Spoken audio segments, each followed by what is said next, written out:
All right, so let's get started. So thank you everybody for joining us today. I'm very excited to have Daniel Woltz here of Kipu Quantum. It's a German startup. Hasn't been around for very long, but they already embarked on quite an interesting journey. Have a reference implementation at one of the largest German chemical companies, and a very unique take on how to identify what to do and how we can do it with the current near-term noisy quantum systems that pretty much all our current quantum hardware is realizing. We don't have, obviously, anything nicely error corrected at this point that could run all these wonderful quantum algorithms that have been theoretically thought up and proven to work in the context of pure math, but actually getting Shor's algorithm to a practical implementation will require hardware way beyond what we currently have. But we do have interesting hardware, and we did see quantum supremacy being demonstrated by Google not too long ago, and it's an interesting back and forth actually that we've seen between these early stage quantum computing hardware companies, where Google has been making a claim first, then having been disproven by IBM again, and then coming back stronger with a new paper just recently. So we know that what we have in terms of hardware, there's this tantalizing prospect that we can do things with it beyond anything that we can do with our current supercomputers, the conventional kind, but actually having that translate into something that is of practical relevance. That is what everybody is chasing right now. And I'm very, very curious and very excited to have Daniel here tell us about how his company is going about it. So without any further ado, I'm going to hand over to Daniel. Thanks again for taking your time to give this presentation. Thanks, dear Henning, and many thanks also to the Meetup group. I realize that it's late in some parts of the world and at least in the afternoon for others, and it's a Friday, so we're all coming together to talk about quantum computing, and I appreciate everybody's time. Title of my presentation today is Unlocking Quantum Potential, Making Quantum Computers Useful with New Algorithms on Near-Term Hardware. I think this is a nice encapsulation what you're actually going to hear from me today. To briefly introduce myself, I'm Daniel. I have a PhD in chemistry, obtained at KIT in Karlsruhe. This is a small city, fairly small, on the southwestern edge of Germany, very close to the French border. After that, spent a couple of years in a chemical company, essentially co-building that using a lot of classical computing to actually do material development. So I don't know who wears an Apple Watch. I have one on my wrist, and that is a device that uses a certain type of material to essentially generate light from electricity to illuminate the pixels. And we wanted to do a smarter workflow to finding new materials for that. I would say there's an element of failure in that, because ultimately we've managed to do nice materials, but we figured out that classical computing is not good enough to be really, really helpful for that. So that is essentially an issue that we faced. I then switched gears entirely when going from the startup world towards McKinsey consulting company. I worked in the chemicals and agriculture practice, but then also very quickly, more or less triggered by IBM's first quantum computers in the cloud, started doing quantum computing, when large corporate clients of McKinsey would ask questions like, hey, we hired you for our 2030 digital strategy. Is quantum going to be relevant for that or not? So this was quite cool, and a nice breath of fresh air related to all the other consulting related topics that are admittedly much more boring than that. I then switched gears again, went to BASF, which is a large corporate, also in the southwest of Germany. I led the quantum computing effort there for a while, set up a strategy, and essentially explored what kind of impact could quantum computing at maturity have for the chemical industry. I would say I was able to achieve a confirmation of this outside-in claimed market size that I've managed to put together at McKinsey. But at the other side, I was also a little bit disappointed with the kind of requirements for hardware, and that ultimately led to me joining forces with my two co-founders, Tobias and Kike Solano. Especially Kike is potentially known to some of you. He's a very famous professor of theoretical physics, and spent almost 25 years in academia before essentially throwing it all away in exchange for building the startup company Kipu Quantum with me and my other co-founder. I would say for this audience, I can keep this part of the presentation kind of brief. We all know that quantum computing at maturity would be a massively valuable opportunity, looking at all the different use cases, from optimization to chemistry to coupling it somehow with AI. The market size at maturity is large. For good measure, as a former McKinsey, I took BCG's numbers for the market, which is essentially forecasting hundreds of billions in market value for end users.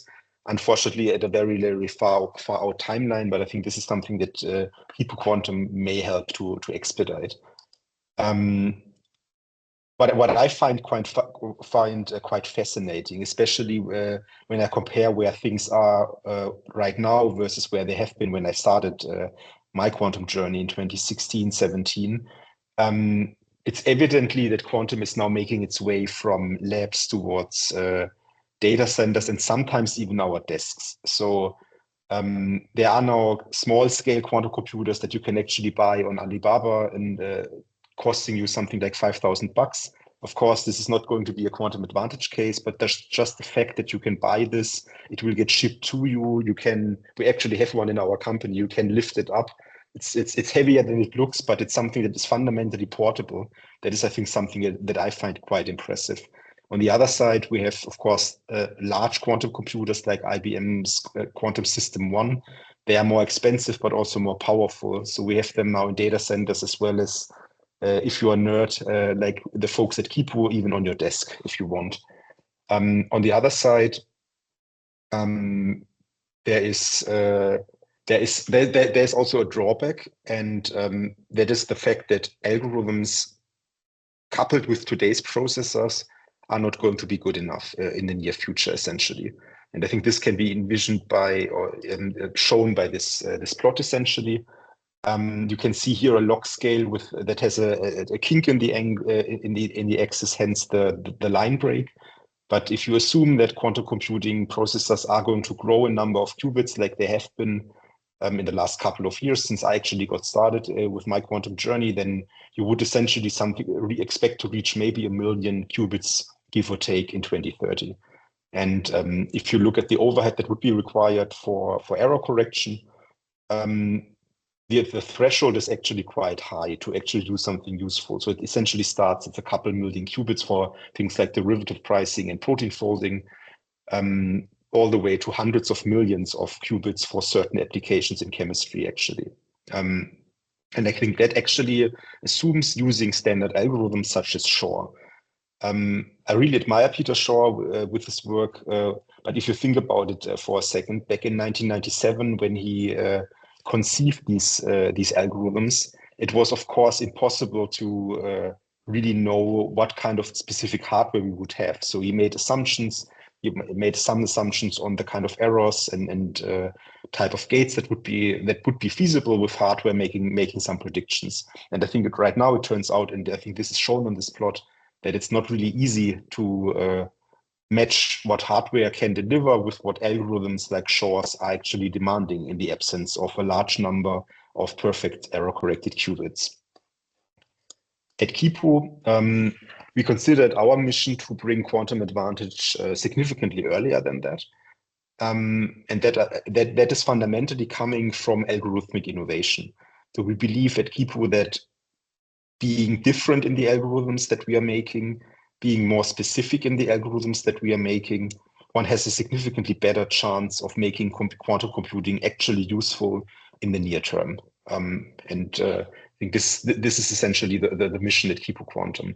There's one very discrete example that I can talk about, for example, protein folding, which was the lowest use case I had flagged on my previous slide. It's clear that using error correction, you would essentially need something like 3 million qubits if you want to do protein folding for a protein or peptide chain with something like 100 amino acids. To be fair, 100 amino acids is a fairly large protein, especially if you're doing R&D in the pharma space. Of course, nature has proteins that are much, much longer. But if you look at something like protein-based drugs, 100 amino acids is already plenty. So there are drugs like Ozempic that have much, much shorter peptides that are only in the order of 30 amino acids. But you would essentially need something like 3 million qubits. With Kipu's algorithms, we believe that this number can be drastically reduced all the way down to 2,000 qubits, which is a 1,500-fold reduction. That effect comes from two ways in which our algorithms are different. We make them application-specific and we make them hardware-specific. And to unpack that a little bit, what does this mean? We are really considering the mathematical structure of individual problems and instances when creating our algorithms. So that is something that is less universal than other approaches, but it also requires much, much less resources. On the other side, we are also doing hardware-specific algorithms. What this essentially entails is looking at what a quantum processor that an actual engineer can actually put together in a lab can actually do besides standard gate operations like CNOT and so on. So we are looking at other types of 2-qubit gate operations, but also at things that are actually transcending 2-qubit gate operations. And without going too much into the science behind that, we actually proved that this is fundamentally a feasible way to encode much, much more complexity into a given set of hardware, essentially. To give another technical wrinkle to that, what is the effect by being application and hardware specific? One parameter that we are actually optimizing on the algorithmic side is the circuit depth requirement of the algorithm. So for layman audience, what you can essentially imagine is if you're running an algorithm on a quantum processor, you are essentially running through a number of layers, or you could consider this a number of steps. And of course, there are some fundamental limits to that, because coherence time of a quantum processor is finite, which means that you can't run an infinite number of gates on your quantum processor while still being in this in the quantum coherence state. On the other side, the more steps you take while not correcting for errors, the worse the accumulation of errors actually is. So having an algorithm that requires less circuit depth has two effects. Actually three effects. First effect, you can actually conclude the calculation within the coherence time limit of the quantum processor. Second, you will be less affected by noise. You can use error-corrected qubit using this approach, but you don't have to. And then on the other side, the calculation is also done faster because each step takes time. And if you're shaving down, or if you're reducing the circuit depth by a factor of 10 to 100, your calculation will also be done 10 to 100 times faster, essentially. I think this is a real game changer.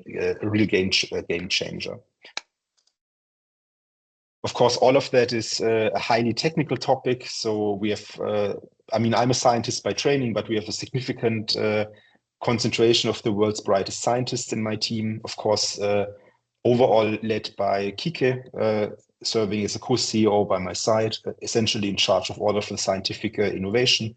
If you were to Google the folks, beautiful people on that slide, you would find that, of course, we have a fair share of quantum physicists. We also have experimentalists in the team, as well as mathematicians, chemists, and computer scientists. So a really broad set of people. And that is essentially what's required from our perspective to putting together these application hardware-specific algorithms. You can show that this works already. If you remember my protein folding slide, I was making an extrapolation towards 2,000 qubits, but you can also show that this works using the qubits that you have already.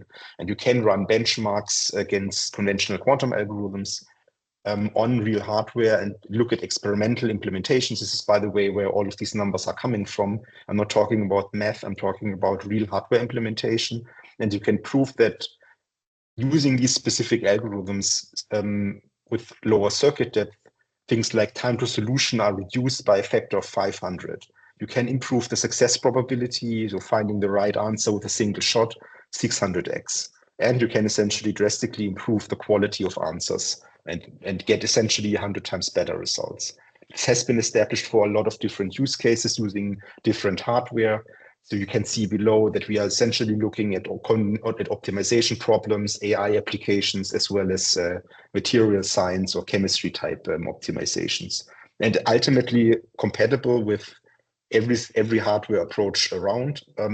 What we really like is neutral atoms, superconducting circuits, as well as ion traps, because we believe that these are the three concepts that are most advanced and most likely to achieve quantum advantage when being coupled with our algorithmic technology. Henning was kind enough to talk about the hardware implementation we did with a chemical company called BASF, my former employer. You can essentially imagine that I left there in good graces, and we're still very much working together now in a different setup. What we've essentially done is showing that these algorithms work on small scale problems, just to doing an apples for apples comparison. And ultimately, we've been able to show that we can achieve this 600 times improvement that I've mentioned earlier on my slide. So that was actually delivered in a real customer project. I think we will share the recording, so you will all have access to the archive link on the bottom left. There's a paper about this, and I invite you to read the details if you're interested in that. On the other side, we also worked with a Spanish company called MásMóvil. What's cool about that is that we've managed to actually solve a significant chunk of a real industry problem on an available quantum computer. So in this case, we've used QEra's hardware, and we've actually achieved to map 10% of the real problem for this network resilience optimization against an existing quantum computer. We used physical qubits for that. And if you compare what this means with their hardware roadmaps, they forecast 3,000 qubits by 2025 and 10,000 physical qubits, 100 logical qubits by 2026. You can see that there's a real scenario in which QEra's hardware might be good enough to solve the real problem of this network optimization on hardware, and ultimately then achieve an advantage over classical computation. So that is something that is not going to happen in the next decade, but assuming that QEra is as reliable as they have been in the past, one of the leading companies actually delivers that roadmap that seems actually feasible. There's in this time not a paper, but a YouTube link. There's a very nice webinar that my head of development, Jan, gave. So you can, if you want, click on that to essentially learn more about that. There's also a nice way of coupling AI, for example, with quantum. And there's a nice proof point we did, again, with a paper this time for image classification. So we've essentially developed a workflow that couples a quantum layer with a convolutional neural network. The achievement was quite remarkable. So we found that throwing this approach on image classification, you can essentially drastically improve the performance of models, while also shaving off about 1,000x from the number of training parameters that you actually require. So we have demonstrated this with medical scans in this paper for essentially breast cancer detection, but also for identifying pneumonia in lung scans. We further developed this, so this can also be used for other types of images, satellite imagery, pictures from quality tests and so on. So I think a nice way to improving what AI can do in cases where data points are maybe not available or extremely expensive. And I would say, again, something that is close to actually being advantageous for industrial users. Something that I'm particularly proud of, and I'm not going to walk you through all of our use cases. I think we have more than I would like to cover today, is this result, again, with an archive paper.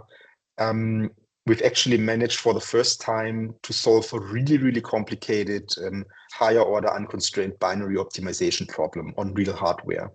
We would consider this be the most complex optimization problem that was ever solved on a gate-based quantum computer.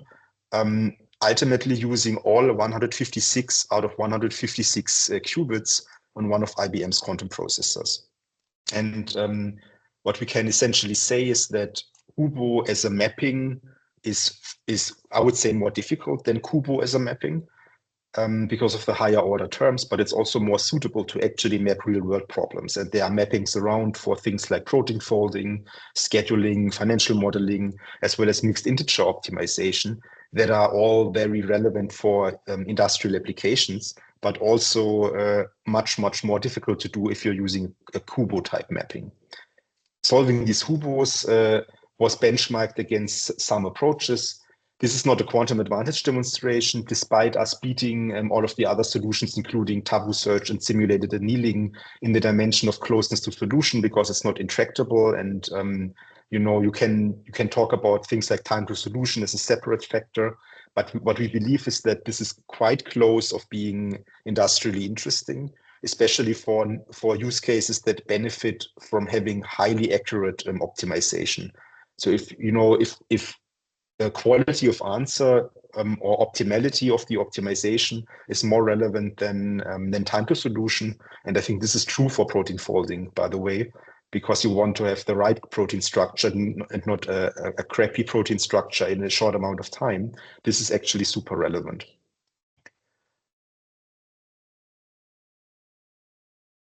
All of our algorithms live on our product platform. I give you a hint on how to pronounce that.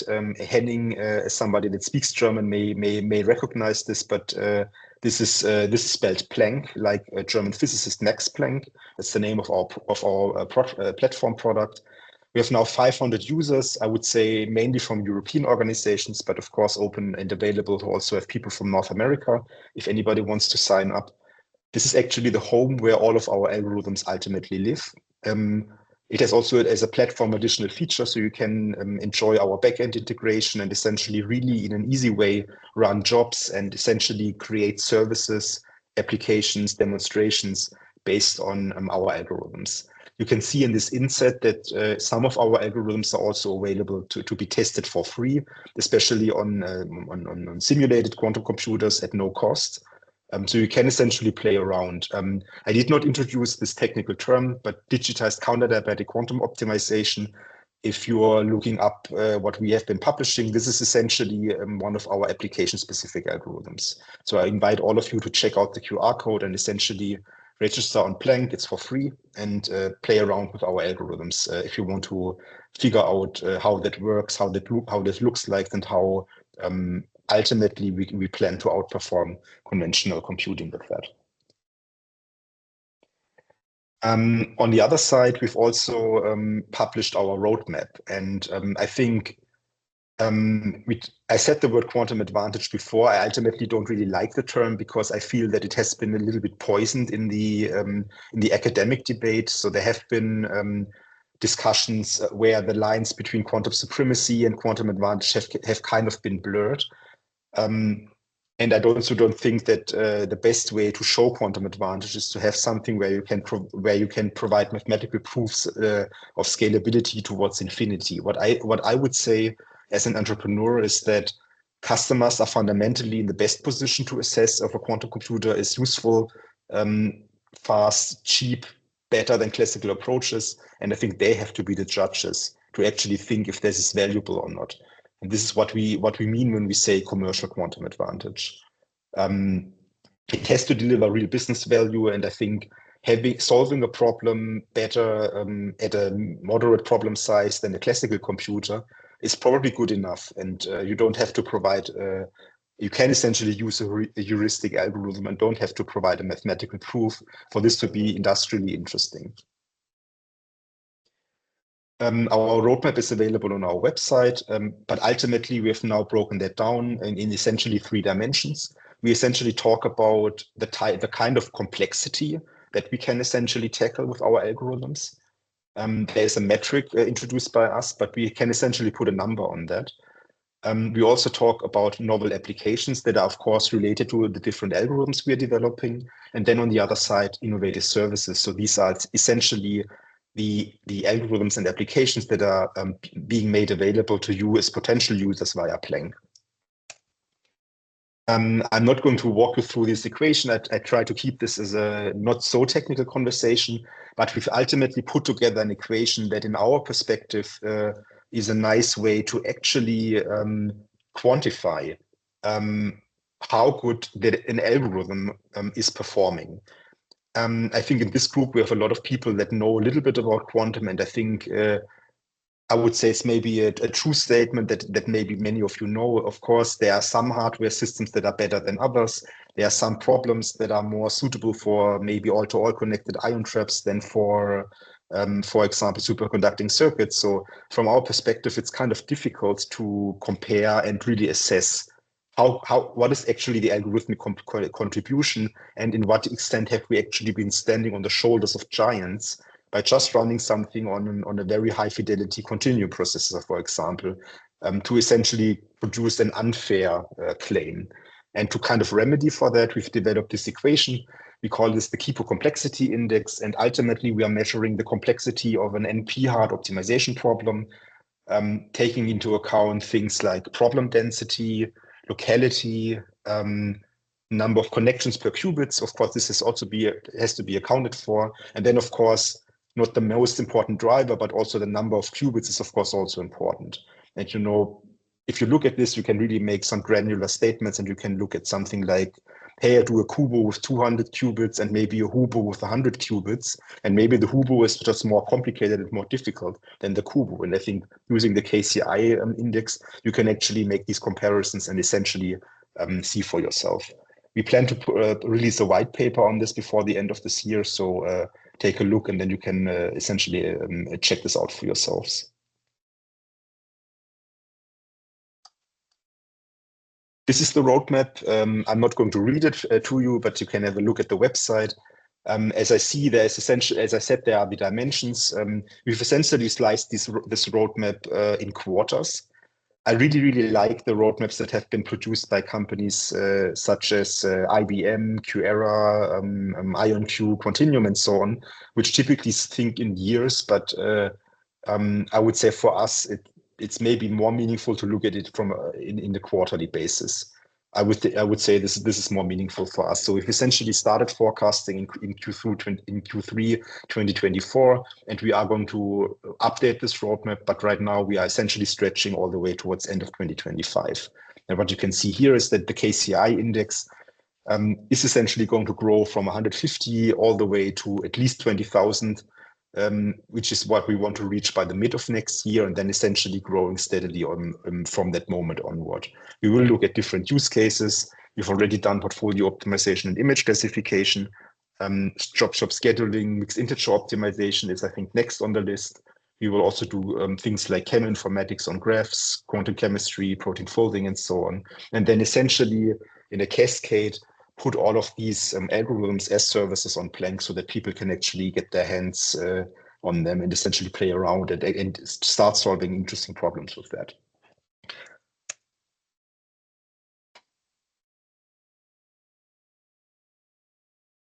Maybe lastly speaking, how are we interacting with the community? There are a lot of very, very deep collaborations we are running with various hardware vendors. In public, I'm allowed to speak about our partnership with IBM as well as QEra as well as Pascal out of France. There are some more than that, but right now we are working very deep with hardware vendors. I would say on the end user side, we are working together with large and small organizations to talk about use cases, value, strategy. We are happy to work with showcases, pilots, and essentially real-world results. And I think also for you, since it's for free, we really like to leverage Planck as a community-based platform to evaluate cutting-edge quantum solution for your needs. So I really invite all of you to join the platform, have a look. And what I would now like to do is maybe pause and see how the discussion in the Q&A session goes. So many thanks for your attention so far. Well, thank you so much. Very interesting. My first question really that comes to mind is just based on conversation I had with another startup entrepreneur out of Poland. And his strategy essentially was very different from the strategy that you're following. He basically said that as a startup, you have to focus on one particular hardware vendor because that's the only way that you can basically get the kind of expertise and the depth to really get the most out of any quantum architecture. So what would you basically how would you counter that argument? I would say I don't think that I agree with the statement of that entrepreneur. And I think the rationale is very simple. So first, the core expertise on the technical side from my technical team is in the algorithm side. And I would say it's maybe fair to say that our expertise there is broad and not really specific to one set of hardware. On the other side, this means that we have maybe control over the way we are constructing our algorithms. We have less control over hardware, essentially. Of course, we can make a selection and say, I'm betting my money that that IBM is going to deliver, or I'm betting my money that IonQ is going to deliver. But I think there's an additional element of risk associated to that. And then on the other side, it's also clear that people will be required to use different kind of hardware for different types of problems, because things like connectivity and the gate operating speed and so on have an impact on real-world applications. If you want to do something in real time, then you need fast gates, for example. Or if your mathematical problem is highly connected, then you will always have a benefit when using highly connected hardware also. So I think that is not really the way forward. It's risky, and it's not really a fit to one's own expertise. I would also say that why should hardware vendors work with us if we don't have an edge? And I think in our case, I would say it's fair to say that, for example, QEra, one of the leaders in neutral atoms, they have probably very good understanding of their own hardware because they make it. And they have also good understanding on, what happens when applying standard algorithms to that hardware, what works and what doesn't work. But if you're making entirely new algorithms, then they will maybe not have that expertise. And I think this is also an edge that we have and a motivating factor. And I would say the fact that our algorithms are outperforming everything else around when being mapped with different hardware is a proof point that this is maybe a valid approach. That kind of leads into my next question in terms of architectures, because obviously algorithms are mostly targeting the gate-based circuit model, but you also shown a D-Wave benchmark. So what's your take on the quantum annealing approach? It was obviously the first one out of the gate, and the co-founder Joey Rose now is kind of like back trying to see if D-Wave current quantum computing capabilities can be applied to a somewhat real-world model to show that it has what it takes. And obviously, theorists were never very fond of quantum annealing because, again, you can't write algorithms for it. So how do you basically see quantum annealing in the future? I think it's kind of funny because, and again, I promise this not to be like too much of a technical discussion, but if you look at history, let's say history of theoretical physics, where our algorithms are coming from, digitized counter-diabatic quantum algorithms in particular, they actually have been developed having analog quantum computing in mind. So there's this whole research body of shortcuts to adiabaticity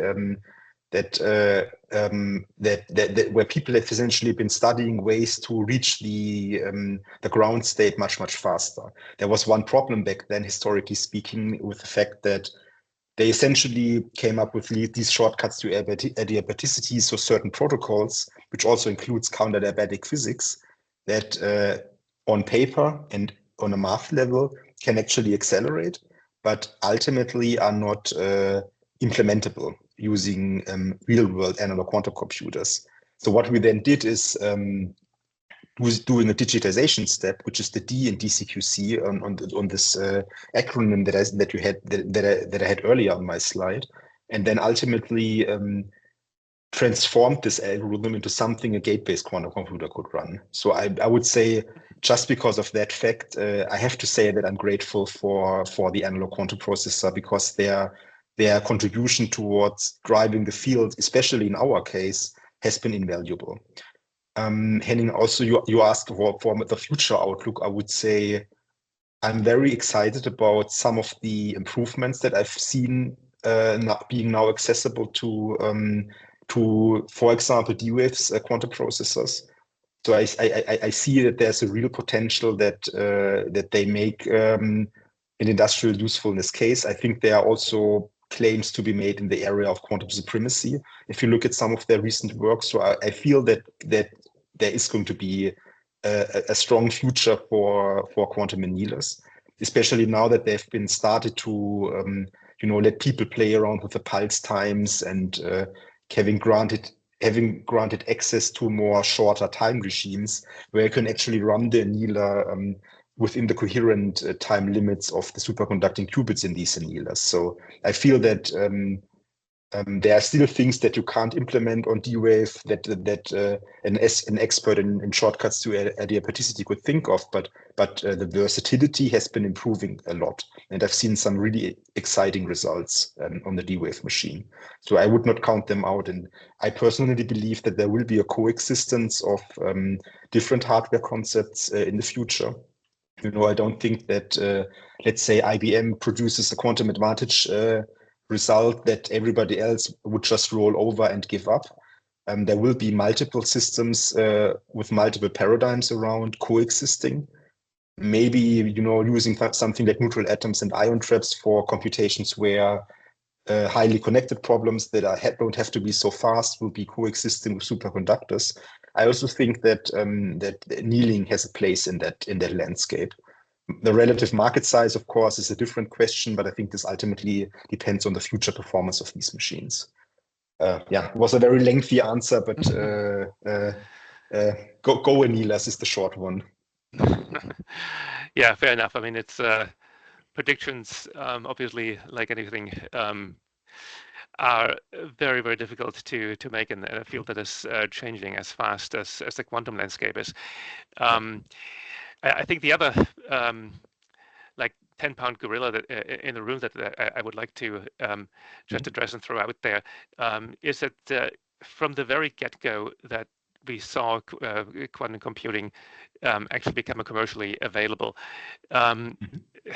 there's like a back and forth between hype and deriding essentially what quantum can do. And we've just seen this really being dialed up recently when Sabine Hossenfelder, who's now a quite popular science YouTuber, essentially dismissed the entire field as vaporware, so to speak. And then obviously you've shown what you've been working on, and you're pushing for the practical application in this field. So what will it take essentially to really drive home that what we currently have and what's coming is going to be relevant to commercial application? I would say it's a proof point, as easy as that. I mean, I know Sabine, of course. I've not seen that video in particular, I believe, but so I can't comment on the concrete concerns that she raised in that video. But I would say that a lot of the quantum computing companies that I've seen since I started have been overhyping. I think this is a fair statement. There were talks about quantum advantage being already achieved years ago, there have been claims about millions of qubits being just around the corner and stuff like that. So I can get why people are frustrated with the ecosystem, especially. I mean, I'm a chemist, I'm a scientist. The ecosystem is of course dominated by scientists at the end of the day. And I don't know why, but at least when I studied chemistry, it was kind of bred into me that I really dislike overhyping and false statements. And I think some entrepreneurs in the space actually fell prey to the lure of maybe exaggerating a little bit too much on what they can actually do. And I think this is a fair statement. On the other side, I feel that we are now close enough to actually showing in discrete cases that quantum computing can work. I would say there was maybe a little bit of a plateau in the last couple of years when people have been trying to break through this wall that separates small pilots from usefulness using QAOA and VQE algorithms that fundamentally are very, very difficult to run on more than a dozen of qubits or so. And of course, you need to run on something like 100 at the very least to be able to achieve usefulness. So that was, I think, a little bit of a down moment in the ecosystem. You know, hardware has been growing steadily, and new concepts have been emerging, but all that people had for a long time has either been Shor's algorithm and Grover and stuff like that, where it's evident that noise rates and absence of error correction and using these algorithms is essentially meaningless.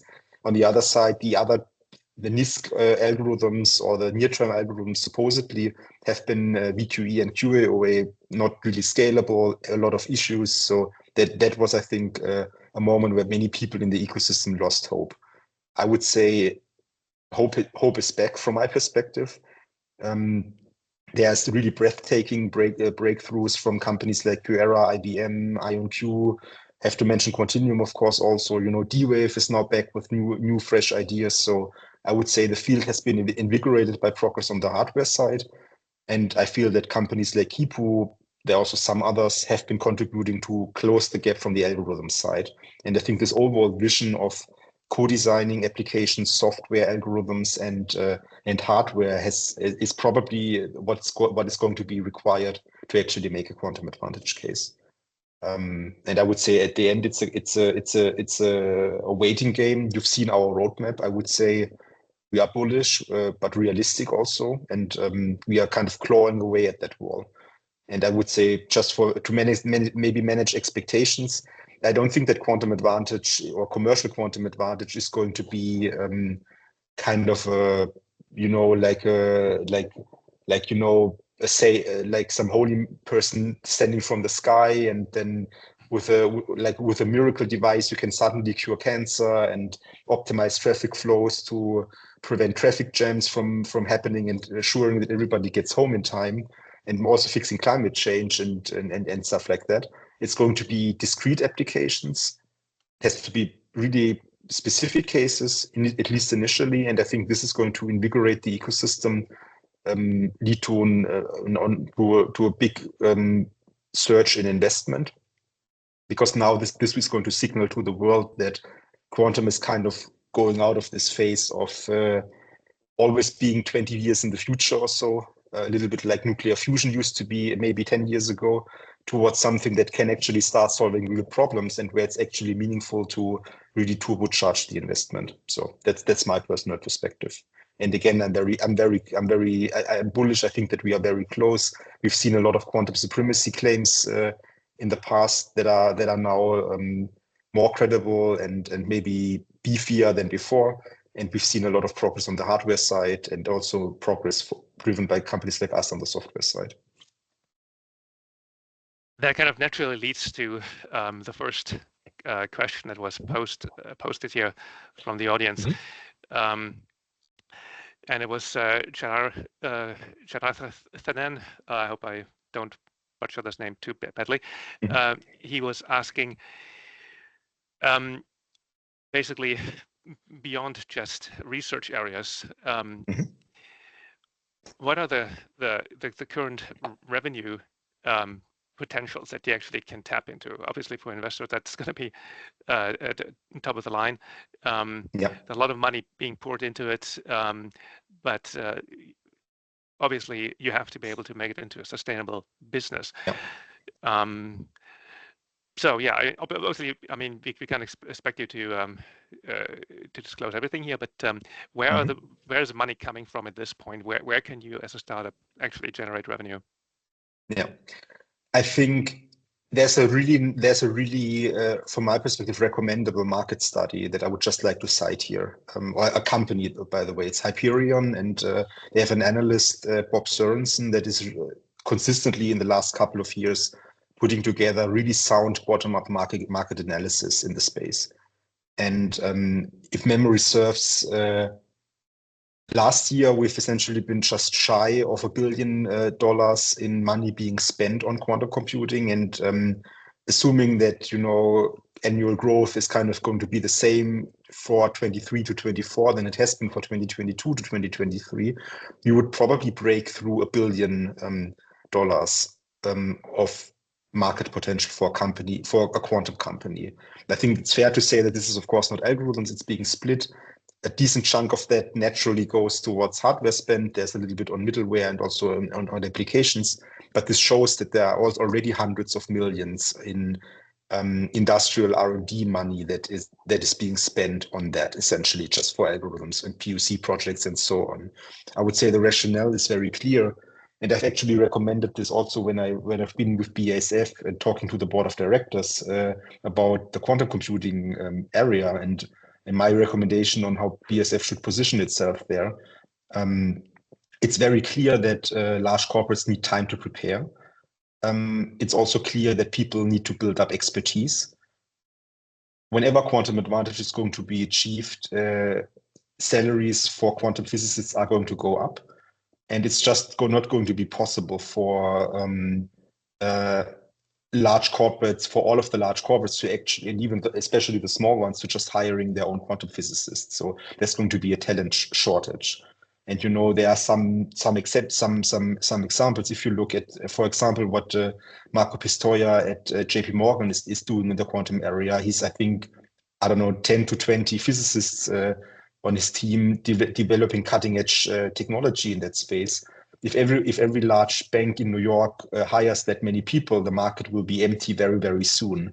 So I would say that there's an early mover advantage. And I think this leads towards meaningful industrial investment making sense, even in a time where quantum advantage is not yet there and where maybe people like Sabine Hossenfelder rightfully say that there's a lot of vapeware around in the quantum space.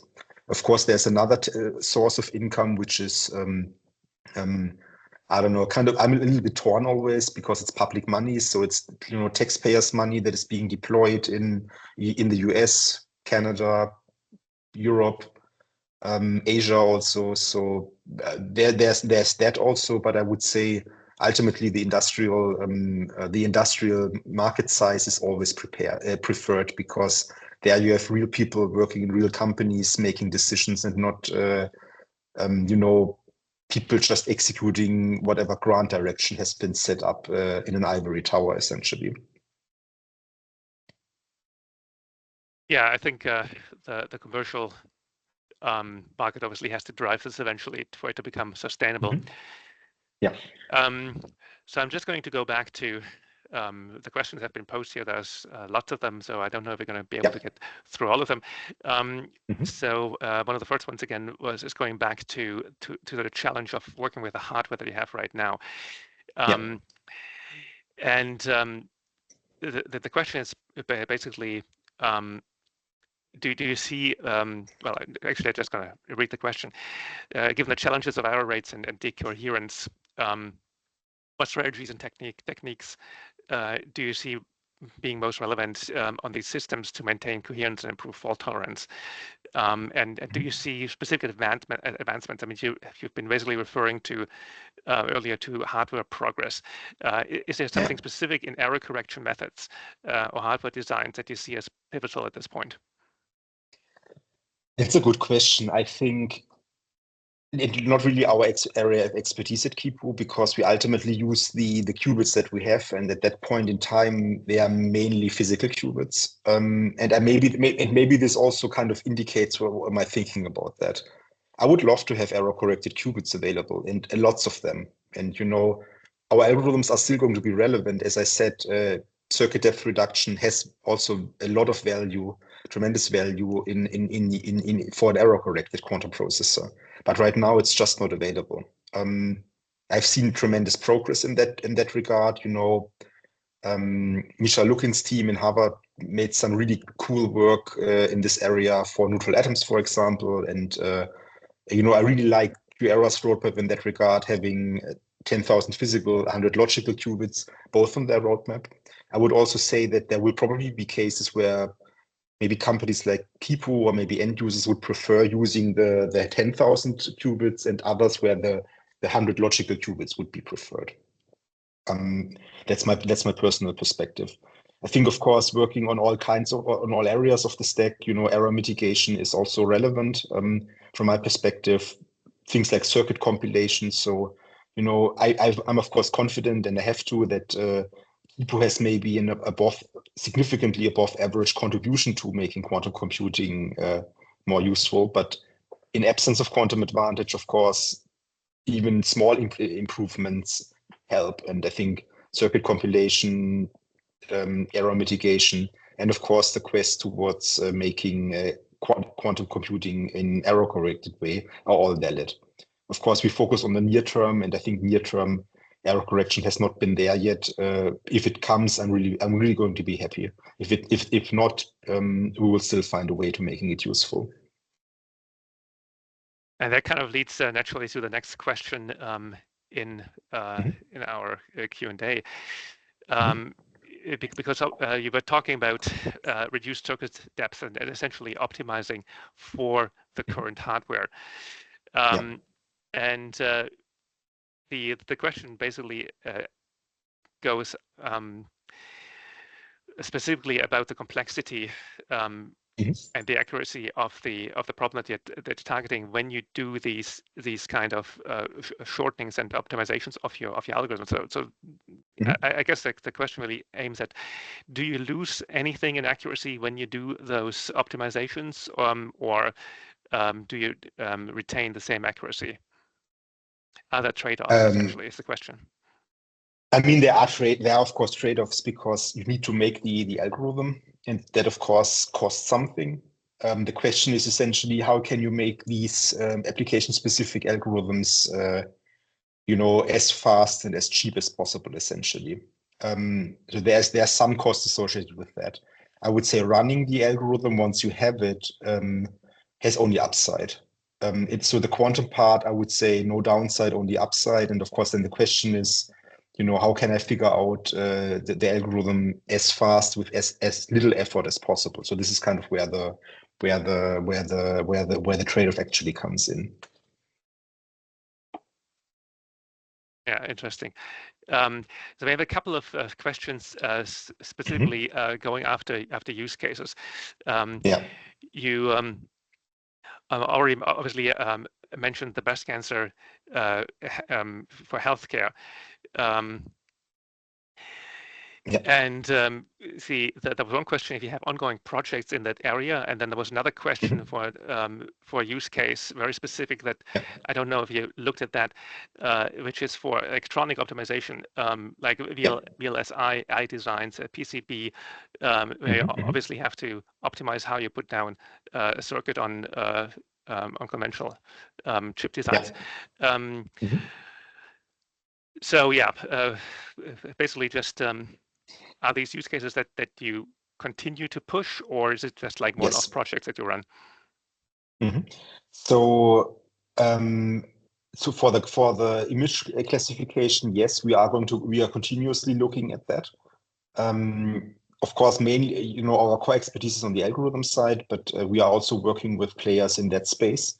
So, if you have a good idea or you have a use case in that area, feel free to reach out. Would be very happy to take a look. And I think breast cancer is mentioned specifically. So yes, that has been even mentioned in our paper. So that has been done in the past, and we are continuously doing that because, of course, it's an important issue that would love to see quantum advantage in something like curing cancer or identifying at least cancer, because this is a kind of a matter of life and death, and making patients' lives easier is something that would be a really cool application for quantum computing. PCB optimization is, I think, also an interesting question. I would say the Hubo type optimization that I talked about earlier lends itself well against VLSI slash PCB type optimization. I would say this is a little bit nichier, so there's no paper reference I could give you, but I think we've looked at that and we know that from a mapping perspective, our algorithms are certainly suitable for that. So I would invite whoever asked that question to have maybe a look at Planck. You should probably be able to do something small already with the free version of DCQO that is available. And if you want to do something larger, feel free to reach out. Yes, indeed. The platform, as far as I understand, doesn't have any restrictions because with some North American-based quantum computing platforms, Yeah. they can't be used in, for instance, in China, etc. Do you have any constraints around that? So no fundamental constraints. Of course, our platform is not a way for Chinese users to access systems that they could not access otherwise. So this is unfortunately not possible. But I would say everybody where no legal restrictions are in place, people can essentially use the hardware that is accessible. To be fair, we don't have all of the quantum computing companies that are featured on the platform, but I would say there's enough to cover all of the major hardware paradigms, as well as most of the leading players essentially. So I think everybody should be able to play around with his or her most favorite concept paradigm. And if you have specific requests, we have a cool community on Planck, and we are of course also listening to our users. So if there's a specific system that you would like to see added to Planck, feel free to reach out, and we can then work with the hardware vendors to see if that's possible or not. So far, most of them have actually been quite open in getting us access directly to cloud-based hardware, or at the very least emulators of their system. So I think that is something that we are going to grow over time. Very good. Yeah, since you mentioned being able to play with various methods and algorithms on there, we have one bit technical question about one of those methods, specifically variational methods. And the poster is basically saying that there are known scalability issues with variational methods. So where do you see the future of those approaches specifically? I would say, I acknowledge that these issues are there, and they are grave, to be honest. I think QAOA and VQE not entirely useless, and I think it's great. It's a great way for people to get started with quantum computing because it's low barrier, and it's important for people to learn. Running VQE at industrially relevant scale is, I think, more difficult. There will be scaling issues that have to be addressed for this to be useful. I would maybe even say that personally, I'm less optimistic about QAOA VQE's future than the future of annealers, for example. So I've seen great progress in annealing. I think it's not fair and not valid to rule out progress in the variational algorithm side, but what we are optimizing for with our algorithms is ultimately the quantum part of things. So you can use that in variational algorithms. There are also some examples around for that, but I think it's maybe easier to figure out a way for first demonstrations of usefulness where you just rely on a pure quantum approach.